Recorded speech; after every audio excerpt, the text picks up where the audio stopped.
아멘. 보고 싶었습니다. 한 달 동안 여러분을 뵙지 못했는데 오늘 이렇게 뵙게 돼서 너무 감사드립니다. 안식월을 허락해 주신 교회 앞에 또 우리 성도님들께 진심으로 감사를 드립니다. 안식월을 어떻게 보냈는지 보고에 보면 11일 동안 우리 전남로의 남부시찰에 속해 있는 우리 목사님들과 더불어서 영국과 프랑스를 중심한 종교개혁지를 다녀왔습니다. 그리고 일주일간은 경기도 광주에 있는 광림수도원에서 말씀을 통독하고 그리고 하나님과 깊은 영적 교제를 좀 나누었고요. 또 중간에 내년도에 우리 목회를 어떻게 준비할까, 3040 세대를 또 어떻게 세울까를 고민하면서 용인에서 진행된 우리 유바디 세미나를 우리 목사님들과 함께 또 다녀왔습니다. 그리고 10일 동안은 고향살이를 했습니다. 하늘과 바다와 일출과 일모를 보면서 또 하나님 창조하신 자연의 세계에서 힐링도 하고 또 그렇게 자연을 즐기다가 이렇게 오게 됐습니다. 그렇게 하다 보니 한 달이 얼마나 빨리 지나가는지 아주 훌쩍 지나갔습니다. 진심으로 감사드립니다. 한결같은 모습으로 또 교회를 지키시고 열정을 다해서 예배하며 헌신해 주신 우리 성도님들과 그리고 우리 귀한 장로님들께 진심으로 감사를 드립니다. 강단을 지키며 말씀을 선포하신 우리 목사님들과 또 전도사님, 특별히 주일 강단에서 은혜로운 말씀을 선포하신 우리 이요한 목사님께도 진심으로 감사를 드립니다. 저도 온라인으로 동시간대는 보지는 못했지만 또 나중에 이렇게 말씀을 들으면서 큰 은혜를 받았습니다. 안식월을 하면서 여러 생각을 하게 되었습니다. 첫 번째는 참 감사하다라는 생각입니다. 부족한 종이 자랑스러운 방림교회를 섬길 수 있어서 감사하다라는 생각. 두 번째는 15년 동안 교회를 섬기는 데 쓰임받게 된 것이 참 감사했습니다. 세 번째는 방림교회 가족 한 분 한 분이 너무너무 귀하다라는 생각을 하게 됐습니다. 네 번째는 부족한 종에게 안식월을 허락하신 그 사랑이 너무 과분하다라는 생각을 했습니다. 다섯 번째는 영혼 구원에 집중하고 선교에 집중하고 비전을 이루어가는 우리 방림교회가 너무 멋진 교회이고 자랑스러운 교회다라는 생각을 하게 됐습니다. 안식월을 끝내고 돌아오며 저는 기도했습니다. 창세기 29장에 야곱이 라헬을 너무너무 사랑해서 7년을 수일같이 보냈더라라는 말씀처럼 주님 맡겨주신 교회를 너무 사랑해서 성도를 사랑해서 7년을 수일같이 여기는 그 마음으로 섬기고 또 열정을 다해서 사랑해야 되겠다. 그런 기도를 드렸어요. 그렇게 할 수 있도록 여러분 기도해 주시기를 소망합니다. 오늘 본문은 우리가 너무나 좋아하는 말씀입니다. 여호와는 나의 목자시니 내게 부족함이 없으리로다. 그가 나를 푸른 초장에 누이시며 쉴 만한 물가으로 인도하시는도다. 시편 중에 최고의 아름다운 시, 그래서 백미라고 합니다. 이 시는 하나님께서 다윗을 통해 기록하게 하셨지요. 사람들은 이 시를 너무 좋아하다 보니 도대체 다윗은 어떤 상황 속에서 이 시를 짓게 됐을까? 그게 궁금했어요. 지금까지 입장 가운데는 크게 두 입장이 있는데 첫 번째 입장은 아들 압살롬에게 반역을 당해서 아버지 다윗이 목숨이 시시각각 경각에 달려있는 그 사망의 음침한 현장에서 이 시를 기록했을 거야 라는 입장입니다. 왜냐하니까 사망의 음침한 골짜기 원수들 앞에서 이런 말이 나오고 보면 아마 그 현장에서 이 시를 기록했을 것이다 라는 입장.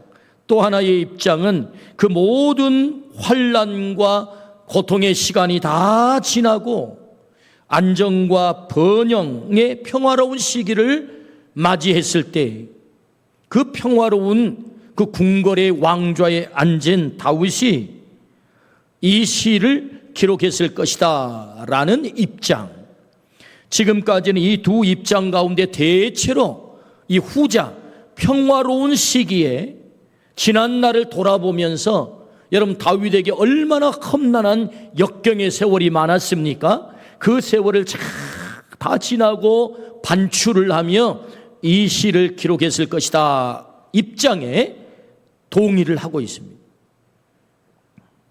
여러분 다윗은 막강한 왕권을 지금 가지고 있어. 이 평화로운 시기에 이 시를 기록했다면 그런 막강한 왕권을 가지고 있어요.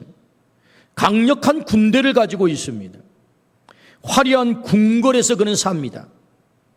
전쟁에 백전백승하는 대단한 실력가입니다.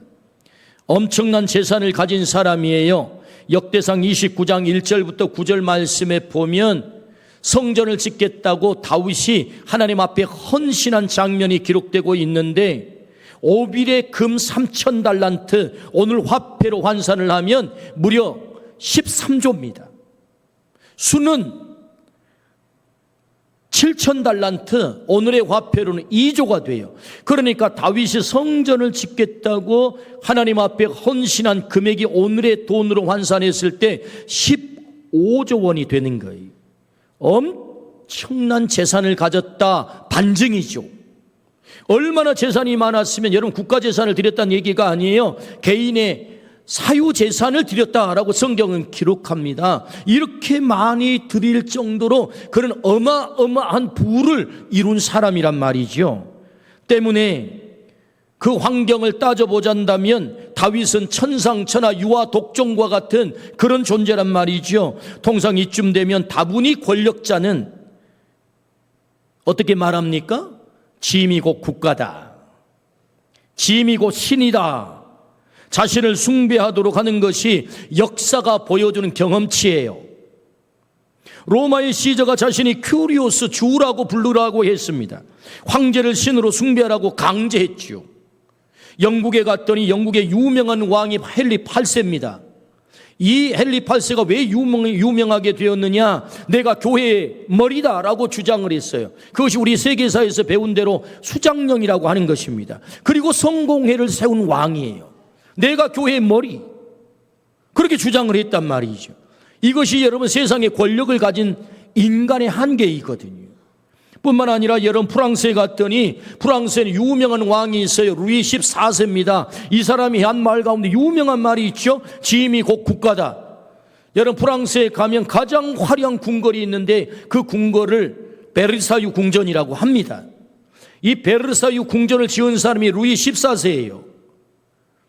그는 스스로 자신이 국가라고 주장을 했던 사람입니다. 짐이 곧 국가니라. 그 베르사유 궁전의 특징이 있는데 가는 곳마다 태양을 다 조각을 하고 새겨놨어요. 왜냐 하니까 내가 태양왕이야, 요거거든요. 내가 태양왕이다. 이것이 통상 권력자가 보여준 모습이자 힘 가진 자의 한계적 모습입니다. 다윗 역시 그 배경을 보면 얼마든지 짐이 곧 국가다, 짐이 곧 신이다 라는 함정에 빠질 수 있는 그런 배경을 가진 사람입니다. 왕권과 백전백승의 전쟁의 실력과 막강한 군대와 어마어마한 재산을 구가했던 사람이기에 내가 곧 신이야, 내가 곧 국가야, 얼마든지 그렇게 말할 수 있는 사람이었다. 그런데 다윗은 달랐습니다. 여호와는 나의 목자시니, 여러분 이 고백의 뜻이 무엇입니까? 나는 당신의 양입니다. 이 고백이거든요. 목자 되신 당신 없이는 나는 한순간도 살아갈 수 없는 연약한 한 마리의 양에 불과합니다. 이 고백, 모든 것을 가진 왕이 나는 참으로 약하고 보잘것없는, 당신 없이는 존재할 수 없는 어린 양에 불과합니다 라고 고백을 했다는 거지요. 여기에 다윗의 위대함이 있는 거지요. 목자 되신 하나님의 은혜를 잊지 않는 사람, 겸손하여 교만에 빠지지 않는 사람, 나는 당신의 연약한 양에 불과합니다. 그래서 우리는 여호와는 나의 목자시니 시편 23편을 가장 아름다운 시로, 우리의 심금을 울리는 시로 우리도 다 애송하고 있지 않습니까? 따지고 보면 다윗은 자신의 힘과 권력과 재산으로 얼마든지 자신을 책임질 수 있는 사람, 스스로 자기의 목숨을 지킬 수 있는 사람이었습니다. 그런데도 불구하고 다윗은 하나님은 나의 목자십니다. 나는 당신의 양입니다. 이 고백을 겸손히 낮추어 한 줄로 믿습니다. 그러므로 하나님은 다윗을 향하여 뭐라고 말씀합니까? 너는 내 마음에 합한 자. 이 놀라운 칭찬이 오늘 우리의 칭찬이 되기를 주의 이름으로 축원합니다. 하나님은 오늘 또 우리 모두가 하나님 당신은 나의 목자입니다. 나는 당신의 양입니다. 이 고백하기를 원하세요. 그래서 우리를 향하여 하나님이 정말 하고 싶은 말씀, 너는 내 마음에 합한 자야. 이 칭찬을 하고 싶은 것이 오늘 하나님이 나를 향한 마음인 줄로 믿습니다. 우리 모두가 고백하기를, 나는 양입니다. 나는 당신의 양입니다. 이 고백이 우리 모두의 고백이 되기를 주의 이름으로 축원합니다. 책임져 주시는 하나님, 너는 내 마음에 합한 자야. 이 하나님을 우리 모두가 경험하기를 축복합니다. 아멘. 그렇다면 다윗은 왜 이렇게 고백했을까요? 양은 자신을 스스로 보호하지 못해요. 양은 자신을 스스로 보호하지 못합니다. 다윗은 누구보다도 양을 잘 아는 사람입니다. 목동 시절 양은 자신의 생명을 지키기 위한 어떤 수단도 가지고 있지 못하는 무력한 동물인 것을 수없이 경험을 했어요. 세상의 거의 모든 동물은 자신의 생명을 보호할 최소한의 수단을 가지고 있습니다. 여러분, 자연 상태의 가장 하위 먹이 사슬이라고 하면 아마 작은 생쥐일 겁니다. 생쥐, 설치류, 생쥐. 여러분, 이 생쥐는 벌레를 잡아먹거나 씨앗을 먹고 삽니다. 그리고 구멍을 파고 자신의 몸을 숨기죠. 그러니까 구멍 뚫는 기술이 있단 말이죠. 그래서 천적이 공격할 때 구멍 속으로 쏙 들어가는 대단히 민첩함을 가지고 있습니다. 그래서 자신의 목숨을 보호하죠. 여러분, 카멜레온을 보십시오. 동물의 왕국 이런 프로그램을 통해서 카멜레온을 보면 여러분, 카멜레온이 대단히 행동이 느립니다. 이렇게 걷는다고, 이게. 그런데 여러분, 이 카멜레온이 진짜 빠른 게 있어요. 뭐가 빠릅니까? 주변 색하고 자신의 몸을 확실하게 똑같이 만들어버려요. 이 보호색을 띈단 말이죠. 푸른색 그곳에 가면 자신의 몸을 아주 빠르게 푸른색으로 바꿉니다. 빨간색이 있는 곳에 가면 아주 빨간색, 빨갛고 푸른색으로 가면 또 빨갛고 푸르게 아주 빠르게 자신의 몸을 보호색을 띄어서 천적으로부터 자신의 몸을 보호하는 것을 보게 됩니다. 여러분, 카멜레온의 혓바닥 보셨습니까? 이 카멜레온의 혓바닥이 얼마나 긴지, 그리고 여러분 자신의 먹이 타겟을 딱 정하고 나면 여러분 그 쇳바닥이 얼마나 빠르게 아주 정광석과처럼 가서 타겟을 공격을 하는지 말이에요. 먹고 사는 재주 뿐만 아니라 자신의 몸을 잘 보호하기 위한 보호색을 띠는 재주가 있단 말이죠. 여러분, 세상에 가장 약한 토끼를 한번 보십시오. 얼마나 빨리 달립니까? 요리조리 피하며 달리는 토끼를 웬만해서는 천적이 잡을 수가 없습니다. 빠른 다리로 자신의 생명을 보호하는 거죠. 그런데 양은 어떻습니까? 날카로운 이빨이 없어요. 적을 향해 공격하는 뿔도 없습니다. 도망가는 빠른 다리도 없지요. 구멍으로 들어가는 민첩함도 없습니다. 푸른 풀밭의 하얀색, 얼마나 먹잇감이 되기에 좋은 그런 여러분 타겟입니까? 도대체 천적이 쫓아오면 도망도 못 가요. 구멍으로도 못 들어갑니다. 이빨을 드러내놓고 상대도 못 해요. 그야말로 자신을 보호할 수 있는 수단이 아무것도 없는, 일도 없는 존재가 누구라고요? 양이라고요. 필립 켈러라는 학자가 있습니다. 그는 동아프리카의 선교사의 아들로 태어나서 목동들 틈바구니에서 성장을 했습니다. 그리고 실제로 자신이 8년 동안 목동이 되어서 양을 쳤어요. 그는 나중에 토론토 대학에서 농학과 토양학을 전공을 하고 학자가 됩니다. 그리고 그가 책을 썼는데 원제가 한 목자의 눈으로 본 시 23편이라고 하는 책입니다. 우리나라 말로는 목자와 양과 목자라는 제목으로 번역이 됐어요. 생명의 말씀사에서 나왔습니다. 그는 책에서 양의 가장 큰 특징은 약함이라고 말하고 있습니다. 첫째는 생명보호 수단이 없다. 두 번째는 지극히 근시가 되어서 도대체 어디로 가야 될지를 잘 모른다. 어디에 낭떠러지가 있는지도 잘 모른다. 셋째, 이동시켜주지 않으면 초장을 황폐화시켜버린다. 여러분, 양은요, 목자가 일부러 이동을 시키지 않으면 풀을 뜯어먹고 뿌리도 파먹고 그래서 초장을 완전히 망가뜨려 버린다는 거예요. 그래서 오히려 초장마저도 다 망가뜨려서 먹을 것도 다 사라져 버린다는 거예요. 그래서 적당한 때 이동시켜주지 않으면 자신의 먹이도 스스로 구하지 못하는 존재가 양이다는 거예요. 네 번째, 먹어야 할 물인지 먹지 말아야 될 물인지를 잘 구분을 못한답니다. 다섯 번째는 움푹한 곳에 발라당 낮아빠지면 스스로 일어날 수 없는 존재가 양이다. 목자가 이렇게 세워주지 않으면 양은 일어설 수가 없다는 것입니다. 때문에 반드시 목자가 필요한 동물, 그것은 양이다 라고 책에서 기록을 하고 있습니다. 그렇습니다. 양은 자신을 보호할 어떤 수단도 갖고 있지 않는 참으로 약한 존재이지요. 다윗은 양을 치며 양의 약함을 보았습니다. 목자 없이는 한순간도 양 자신의 생명을 보호할 수 없는 것을 보았어요. 그래서 다윗은 양을 지키기 위해서 목숨 건 싸움을 했습니다.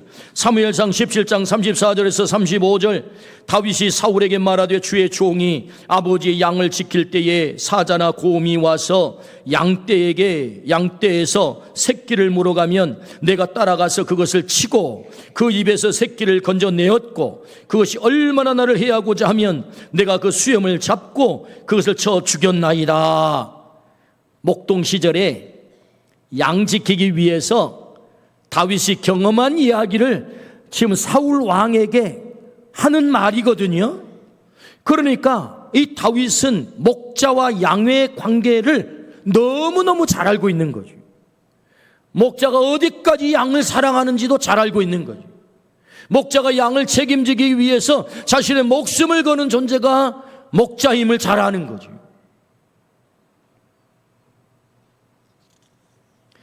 양은 자신의 생명을 결코 보호할 수 없는 약한 존재. 그러므로 양에게는 생명을 지킬 목자가 절대적으로 필요합니다. 때문에 다윗은 고백하고 있는 거예요. 평화로운 왕좌에 앉아 지난 날을 뒤돌아봤을 때 자신이 여기까지 올 수 있었으면 자신은 너무나도 약한 한 마리의 양에 불과했는데 목자 되신 그분이 나를 지켜주지 않았더라면 내가 오늘 여기 올 수 없었으리라, 이 고백을 하고 있는 거거든요. 여호와는 나의 목자, 나는 당신의 양. 여러분, 이 말씀이 무슨 말씀입니까? 우리를 향한 말씀입니다. 나를 향한 말씀입니다. 네가 누구야? 너 양이야. 목자가 필요한 양. 너 네 생명을 보호할 수 있어? 너 자녀 책임질 수 있어? 너 일터 지킬 수 있는 거야? 너의 인생을 진짜로 책임질 수 있는 거야? 우리 자신을 돌아보면 우리는 너무 약한, 내 생명을 내 스스로 지킬 수 없는, 내 생명을 내 마음대로 할 수 없는 너무나도 약한 존재, 내 생명을 스스로 지킬 수 없는 참으로 약한 양과 같은 존재가 내 자신임을 믿습니다. 주님은 그걸 말씀하고 있거든요. 다윗이 평화로운 궁궐에 앉아 지난 날을 생각했습니다. 목자 되신 하나님 없이는 한순간도 생명을 보존할 수 없음을 그는 깨닫고 있는 거지. 지난 날의 과거를 뒤돌아보았을 때 목자 되신 하나님이 날 지키셔서 내가 오늘 여기까지 올 수 있었습니다. 그러므로 그는 고백하고 있습니다. 나는 당신의 양입니다. 왕권을 가지고 있었어도, 이것이 나를 지킨 게 아니고, 이 어마어마한 재산을 가지고 있었어도 이것이 나를 지킨 게 아니고, 목자 되신 당신이 나를 지키셨습니다. 할렐루야, 아멘. 여러분, 다윗의 지난 날로 한번 여행을 떠나볼까요? 소년 다윗은 겁도 없이 블레셋 장수 골리앗 앞에 섰습니다. 전력상으로는 결코 이길 수 없는 싸움이었습니다. 골리앗은 여러분 키가 6규빗이래요. 여러분 6규빗이면 여기부터 여기까지를 한 규빗이라고 합니다. 대체로 50cm를 말하죠. 그러면 여러분 6, 5, 30, 3m가 된다고요, 키가. 그런 장수가 어디 있겠어요? 그는 갑옷 무게만 해도 60kg입니다. 칼과 단창을 들었습니다. 방패든 자가 앞서서 경호를 합니다. 돌멩이를 들고 나선 어린 소년 다윗이 무슨 수로 이기겠습니까? 골리앗 앞에 어린 다윗은 너무나도 초라하고 약했습니다. 그러나 결과적으로 다윗의 물맷돌에 골리앗이 쓰러졌습니다. 다윗은 골리앗의 목을 베었어요. 골리앗을 쓰러뜨린 것은 다윗의 실력이 아닙니다. 하나님이 다윗의 돌을 붙잡아 골리앗의 이마에 쳐박아버린 줄로 믿습니다. 하나님의 실력이죠. 다윗의 실력이 아니라고요. 하나님이 다윗의 어깨를 붙잡았어요. 다윗의 물맷돌을 붙잡은 것입니다. 그리고 정확하게 다윗의 이마에 하나님이 꽂은 거예요. 다윗의 실력이 아니었다. 하나님의 실력이었다. 너는 칼과 단창으로 내게 오거니와 나는 만군의 여호와의 이름으로 내게 가노라. 하나님께서는, 목자 되신 하나님은 적 골리앗의 아가리에서 어린 소년 다윗을 지키신 줄로 믿습니다. 그래서 다윗은 고백하는 것입니다. 여호와는 나의 목자, 나는 당신의 양. 다윗의 실력이 있었다면 나는 오직 목자 되신 당신을 신뢰합니다. 나는 당신의 이름에 목숨을 걸겠나이다. 하나님의 이름에 목숨을 걸기를 주의 이름으로 축원합니다. 오늘 또 목자 되신 하나님을 온전히 신뢰하고 우리가 나간다면 하나님은 내 어깨를 붙잡으실 거예요. 내가 들고 있는 아주 보잘것없는 돌멩이와 같은 나의 실력, 우리가 가지고 있는 실력이 다윗의 손 안에 들려있는 돌멩이와 같이 아주 보잘것없는, 여러분 그 돌멩이가 어떤 돌멩이입니까? 시내가에 그냥 구르는 흔한 돌멩이, 길바닥에 구르는 돌멩이, 아주 보잘것없는 돌멩이. 그러나 하나님의 손에 들린 돌멩이가 적 골리앗의 이마를 박살낸 줄로 믿습니다. 하나님의 실력인 거지요. 나는 당신의 양, 당신은 내 목자, 나는 당신의 이름에 목숨을 걸겠나이다. 그러므로 다윗의 실력은 하나님의 이름에 목숨을 거는 거다. 하나님을 믿는 믿음이다. 할렐루야. 그때 하나님은 다윗을 지켜주신 줄로 믿습니다. 오늘 우리에게 골리앗이 있습니다. 다윗에게만 골리앗이 있는 게 아니고 우리에게도 골리앗이 있다. 세상이라고 하는 거대한 골리앗 말입니다. 오늘 날마다 나가서 싸워야 될 세상, 골리앗 세상 앞에 우리는 너무나도 초라합니다. 약합니다. 우리가 들고 있는 그 돌멩이, 우리의 실력이라고 하는 돌멩이 너무 보잘것없습니다. 세상은 우리를 향해 큰 소리 칩니다. 너의 앞길은 닫혀 있어. 너는 성공하지 못할 거야. 너는 세상 속에서 패배할 거야. 세상은 너를 싫어할 거라고. 세상은 결코 만만하지 않아. 너는 결코 행복할 수 없어 라고 세상은 계속해서 우리를 향하여 큰 소리 치죠. 골리앗처럼. 맞습니다. 우리를 향하여 큰 소리 치는 골리앗 앞에서 우리는 정말로 약한 존재가 맞습니다. 보잘것없는 존재가 많습니다. 그러나 여러분, 거기가 끝이 아님을 기억하기를 축복합니다. 목자 되신 하나님이 우리와 함께 계신 줄로 믿습니다. 너는 칼과 단창으로 내게 오거니와 나는 만군의 여호와의 이름으로 내게 가노라. 하나님의 이름을 들고 나갈 때 내 실력이 아닌 하나님의 실력으로 세상의 골리앗 이마에 우리의 연약한 돌멩이를 그 이마에 박아버릴 줄로 믿습니다. 누가요? 하나님이 내 어깨를 붙잡고 내 작은 돌멩이를 붙잡고 너 그 세상이 두려워? 내가 그 이마를 박살내 줄게. 하나님 말씀하는 것입니다. 그러므로 우리가 고백해야 될 말이 있다면 여호와는 나의 목자, 나는 당신의 양입니다. 이 고백이 우리의 고백이 되기를 주의 이름으로 축원합니다. 아멘. 다윗은 사울 왕에게 10수년을 쫓겨다녔습니다. 사울이 누굽니까? 다윗의 장인입니다. 누구보다도 자신이 잘 되도록 응원하고 지원하고 백그라운드가 되어야 될 장인 사울이 아버지가 사위를 죽이겠다고 10수년을 쫓아다녀. 다윗이 행복해야 딸이 행복한 것 아니겠어요? 여러분, 딸이 무슨 수로 행복할 수 있겠습니까? 그 아버지가 다윗을 죽이겠다고 칼을 갈아요. 장인의 칼에 죽음의 고비를 숱하게 넘겼습니다. 다윗은 목숨 지키기 위해서 도망다니는 것 외에는 아무것도 할 수가 없었어요. 너무나도 약한 사람이었어요.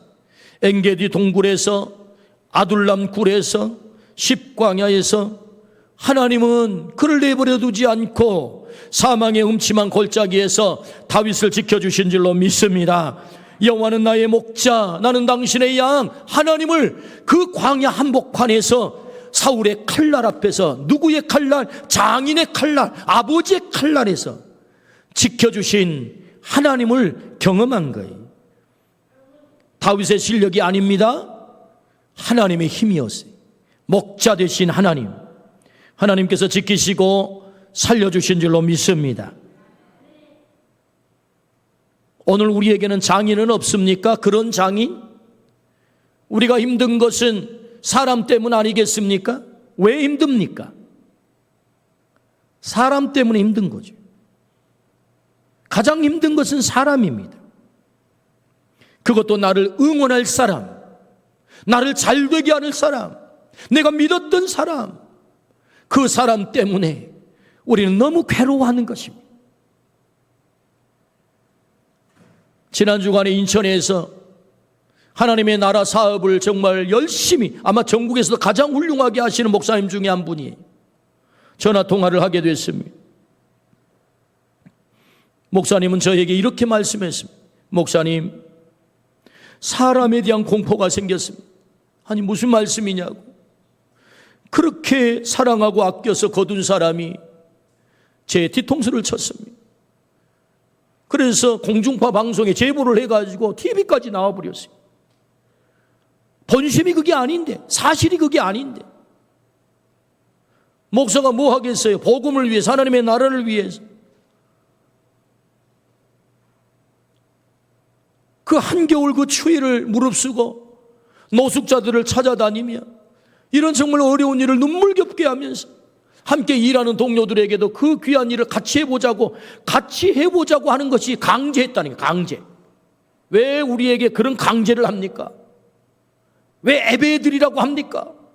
왜 종교 행위를 강요합니까? 이러고 제보를 해서. 그럼 여러분, 그 TV에서 먹잇감이 좋거든요. 또 이름이 없으면은 뭐 그런 뉴스거리도 안 될 텐데 이 목사님이 또 이름이 있어요.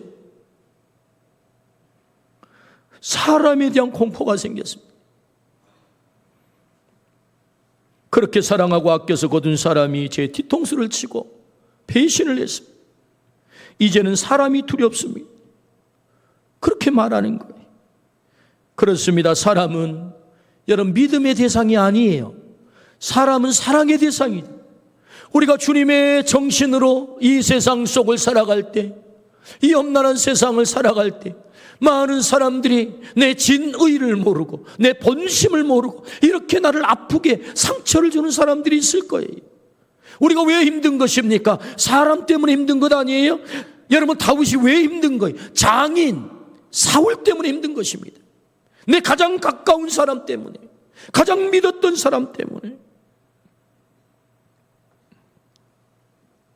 어디 그뿐입니까? 다윗은 아들 압살롬에게 반역을 당했어요. 세상에 생각해 보십시오. 아들이 아버지를 죽이겠다고 칼을 들고 달려듭니다. 그야말로 제대로 뒤통수를 맞은 거죠. 세상 모든 것이 사망의 음침한 골짜기입니다. 그 사망의 음침한 골짜기에서 하나님은 다윗과 함께 하셨어요. 4절 말씀에 주의 지팡이와 막대기가 나를 안위하시나이다. 할렐루야. 내가 사망의 음침한 골짜기로 다닐지라도 해를 두려워하지 않을 것은 주께서 선한 목자 되신 주님이 나와 함께 계셔서 그의 막대기, 그의 지팡이로 나를 지키시기 때문입니다. 할렐루야. 내 힘이 아니에요. 목자 되신 그분이 오늘 또 지켜주실 줄로 믿습니다. 그러므로 목자 되신 하나님이 오늘 우리에게 이렇게 약속하세요. 고린도서 10장 13절에 사람이 감당할 시험 밖에는 너희가 당한 것이 없나니 오직 하나님은 미쁘사 너희가 감당하지 못할 시험당함을 허락하지 아니하시고 시험당할 즈음에 또한 피할 길을 내사 너희로 능히 감당하게 하시느니라. 할렐루야. 하나님은 오늘 또 피할 길을 여시는 줄로 믿습니다. 능히 감당하게 할 줄로 믿습니다. 왜요? 그분이 목자가 되셔서 나를 너무너무 사랑하시니. 내가 비록 사망의 음침한 골짜기에 오늘 사람 때문에 눈물을 흘린다 할지라도 하나님은 그 자리에서 건져 합력하여 선을 이루실 줄로 믿습니다. 가장 좋은 길로. 지금은 왜 그런 일이 있어야 됩니까? 라고 한탄이 나오겠지만 아니다. 하나님은 약속하세요. 내가 피할 길을 열 거야. 감당하게 할 거야. 왜? 내가 너의 목자거든. 너는 내 양이거든. 나를 책임지시는 이 목자를 경험하기를 주의 이름으로 축원합니다. 고향 떠난 지 47년 만에 116년 된 모교의 강단에서 지난 주일 오후 설교를 하게 됐어요. 얼마나 감격이 되는지. 제가 중학교를 졸업하고 고향을 떠났거든요. 처음으로 모교의 강단에서 설교를 하게 됐습니다. 설교를 준비하며 47년 동안의 제 삶을 뒤돌아봤어요. 힘들 때도 많았습니다. 눈물 날 때도 많았어요. 좌절할 때도 있었습니다. 인생의 추운 날을 만날 때도 있었습니다. 하나님은 그 모든 어려움 속에 저를 떠나지 않고 함께 하셨어요. 어떤 때는 그 하나님이 이해되지 않아서 왜 이런 일이 있어야 됩니까? 그렇게 울부짖을 때도 있었어요. 근데 놀랍게도 하나님은 내 이성으로는 잘 납득되지 않는 그 사건을 통해서도 합력하여 선을 이루어 주셨어요. 하나님의 은혜가 너무 컸어요. 내 힘이 아니었어요. 나는 나를 보호할 수 없었습니다. 내 생명을 책임질 수도 없었어요. 전적으로 목자 되신 하나님께서 저를 지켜주신 것을 다시 깨닫게 됐어요. 여호와는 나의 목자시니 내가 부족함이 없으리로다. 그가 나를 푸른 풀밭에 누이시며 쉴 만한 물가로 인도하시는도다. 이 고백이 그냥 저절로 나왔어요. 그리고 마음속에 계속해서 나는 당신의 양입니다. 나는 당신의 양입니다. 이 고백이 내 마음속에 가득 찼어요. 떠나지 않았어요. 하나님이 제 마음속에 음성을 들려주셨어요. 야, 너 돌아가면 이 말씀 전해라. 그래서 오늘 이 말씀을 전하고 있는 것입니다. 나는 당신의 양입니다. 목자 되신 당신이 저를 책임지셨습니다. 47년을 뒤돌아보니 하나님의 은혜 아닌 것이 한 번도 없었습니다. 여기까지 인도하신 분 목자 되신 주님이셨습니다. 할렐루야. 아멘. 나는 나를 보호할 수 없는 약한 존재입니다. 그러나 여호와는 나의 목자가 되신다고 약속하세요. 너는 내 양이야 라고 주님이 말씀하세요. 오늘 내가 주님의 이 말씀 앞에 맞아요. 주님, 나는 당신의 양입니다. 이 고백할 수 있다면 목자 되신 주님은 내 인생을 끝까지 책임지어 주실 줄로 믿습니다. 부족함이 없게 하신다고 약속하시, 푸른 풀밭 쉴 만한 물가로 인도하신다고 약속하시, 영혼을 소생시키신다 약속하시, 사망의 흠침한 골짜기에서도 함께 계시겠다고 약속하시, 막대기와 지팡이로 나를 안위해 주신다고 약속하시, 원수의 목전에서 내게 상을 베풀어 주시겠다 약속하시, 내 잔이 넘치나이다 이 고백을 하게 하신다 약속하시. 그러므로 여러분, 우리가 고백해야 될 가장 중요한 고백, 나는 당신의 양입니다. 이 고백을 한다면 주님은 다윗의 잔을 넘치게 하셨던 것처럼 오늘 또 동일하게 목자가 되셔서 내 잔을 넘치게 하실 줄로 믿습니다. 아멘. 기도하십시오. 나는 당신의 양입니다. 당신은 나의 목자가 되십니다. 주님, 이 약속을 신뢰합니다. 이 약속을 믿습니다. 비록 눈물 나는 세월, 아픔의 세월, 끝나지 않는 고난, 내 삶에 여전히 있지만 하나님은 목자가 되셔서 가장 좋은 길로, 가장 귀한 것으로, 최적의 시간에 합력하여 선을 이루실 것을 믿습니다. 그 하나님을 온전히 신뢰하고 주 앞에 나는 당신의 양입니다. 이 고백을 하며 살게 하여 주옵소서. 감사를 드리올 때 예수 그리스도 이름으로 기도드리옵나이다. 아멘.